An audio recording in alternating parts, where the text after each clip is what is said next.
5:35 na nga ng umaga. Kakagising ko lang, napakasakit ng mata ko. Pero mag-aayos na tayo. Tara, samahan niyo ako.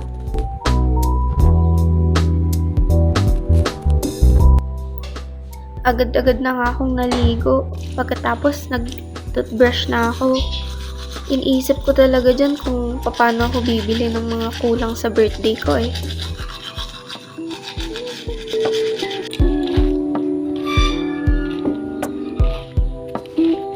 Nung paalis na nga ako, nakita ko nga na nakaayos na yung ibang mga lamesa tsaka iba naming gagamitin.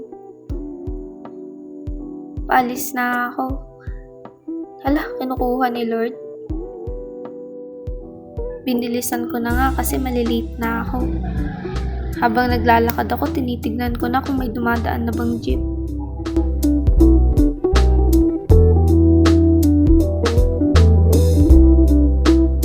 Pagdating ko nga sa kanto namin, tinignan ko agad kung may dumaan na bang jeep. Mga 15 minutes din ako naghihintay.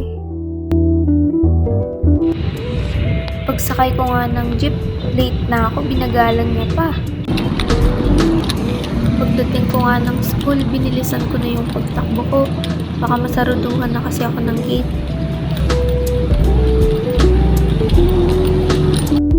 Fast forward, agad nasa school na ako nakikinig. Pauwi na nga ako dito. Problema pa din ako kasi ang dami ko pang iniisip. Dito, papunta na nga kami ng terminal ng jeep. Napakainit, buti na lang may dalang payong tong kasama ko. Pagsakay nga namin ng jeep, tinulungan na ako agad ng mga kasama kong magtali ng ribbon sa mga kandila. Na para bang mas problema pa sila kaysa sa akin. Nagkagulo na nga sila kasi kulang daw yung mga kandila. Yun pala, naupuan pala ni Jasmine.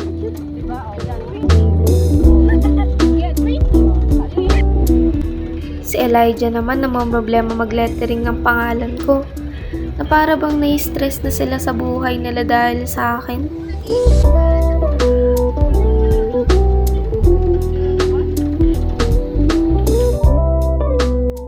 Pag uwi ko nga, nakita ko na agad yung mga tita at tito ko. Napaka-busy nilang nag-aayos at nagde-design ng debo ko. Sila din pala yung tumulong sa papa ko na magluto at mag-ayos para sa birthday ko. Maya-maya, nagbihis na din ako para magpa-makeup. Sinamahan na nga din pala ako ni papa ko, puntahan yung magme-makeup sa akin.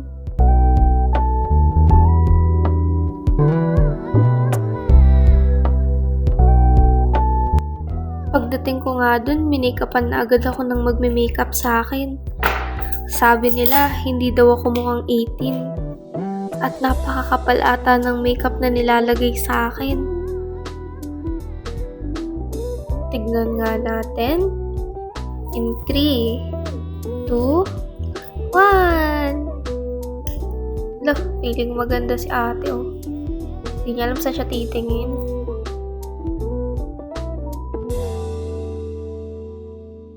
Pag uwi ko nga ay nagbihis na ako dahil oras na at marami ng bisita. Ganda-gandahan na naman si ate. Ang pale naman ng mukha niya. Dito nga ay nagbibigay na ng speech ang papa ko.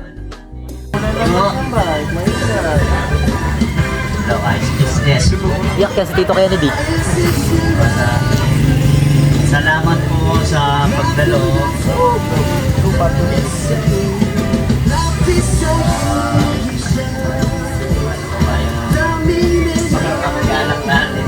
Thank you.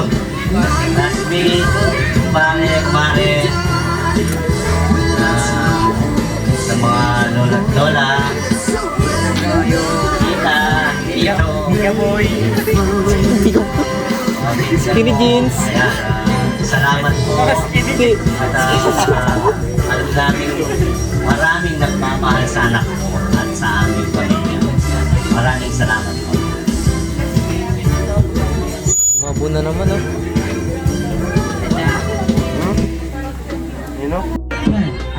Dito pala kapatid ko na yung magsasayaw sa akin. Ito Ito pala yung first time na mag-a-attend siya ng debut.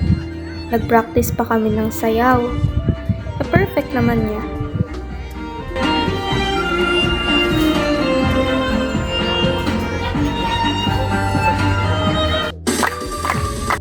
Dito naman ay mag-wish at mag-blow na ako ng candle.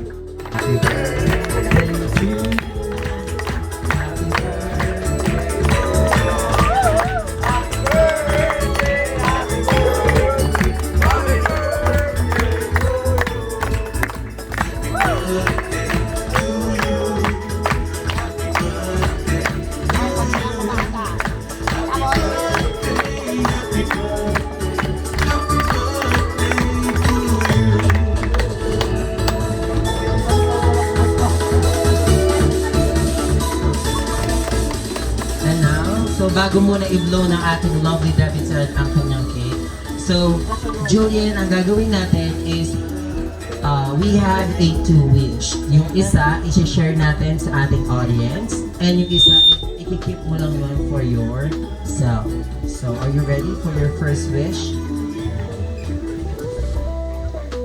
Sana po maka-graduate ako. Tulong po ako sa parents ko.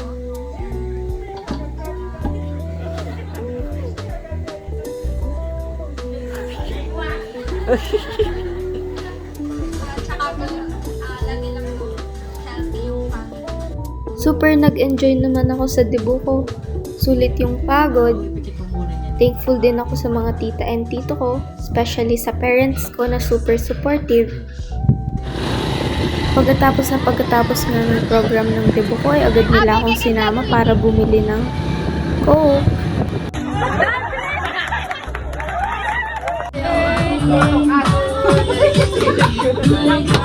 May nag...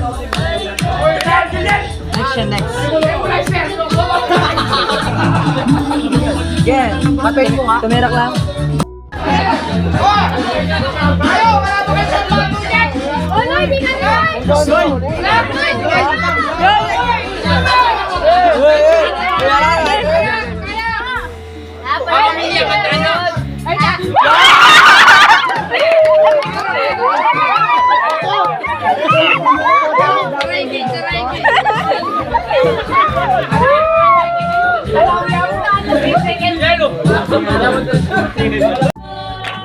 Hinintay nga nila mag-12 para lang salubungin yung birthday ko. Pag uwi nga ng mga bisita ko, nagligpit na kami. Pero sabi ng papa ko, umakyat na daw ako dahil nga sobrang pagod. Sila na lang daw magliligpit.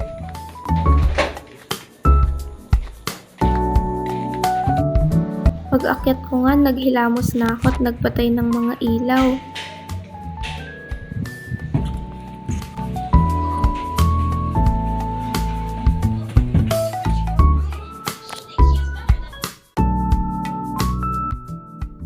Matutulog na nga ako dahil inabot kami ng alas 3 ng gabi.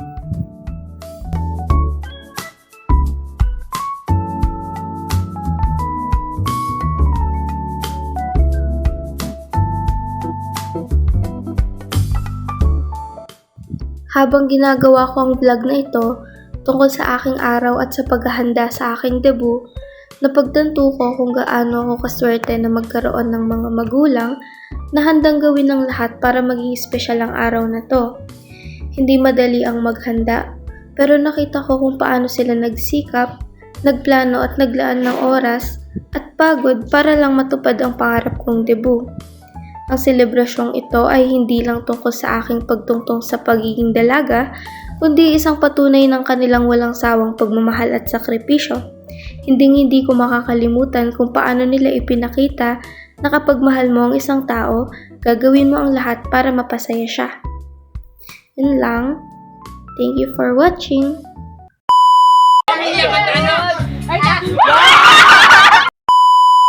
Life update ng madaling araw. May meeting. Happy birthday. Yan, patay mo nga.